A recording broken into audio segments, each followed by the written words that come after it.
बहता त ई न मारुन रीत जे सेण मटाइन सोन ते अची उमर कोट में कंदिस कान कुरीत पखन जी प्रीत माड़िन सेन मटिया। लफ्ज़नि जी माना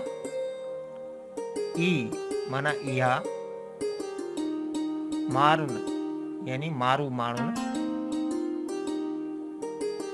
रीत यानी रस्म रवाज दस्तूर, सेण यानी मिट माइट अजीज सगा, मटाइन यानी बदलाइन, सोन सोन यानी सोन एक धातु, उमर कोट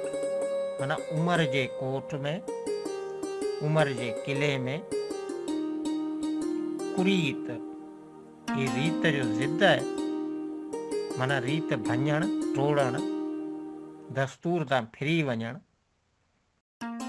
पखन यानी कखा घरन झूपन अजन,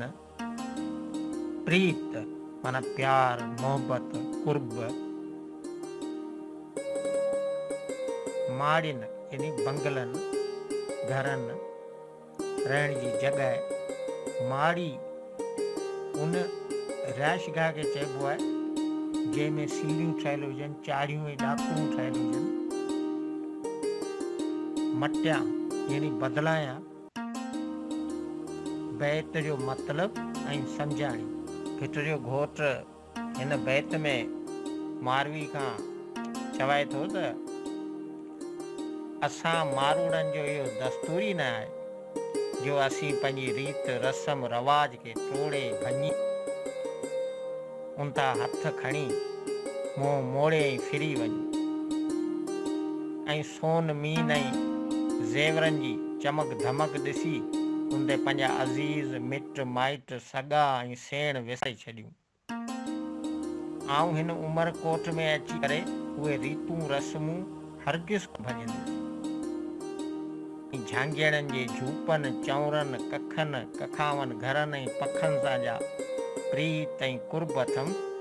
सो ही तुंहिंजूं माड़ियूं ऐं महल थी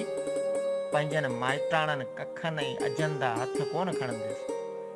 ऐं न कोई हिननि माड़ियुनि एवज़ बदिलाए छॾींदुसि।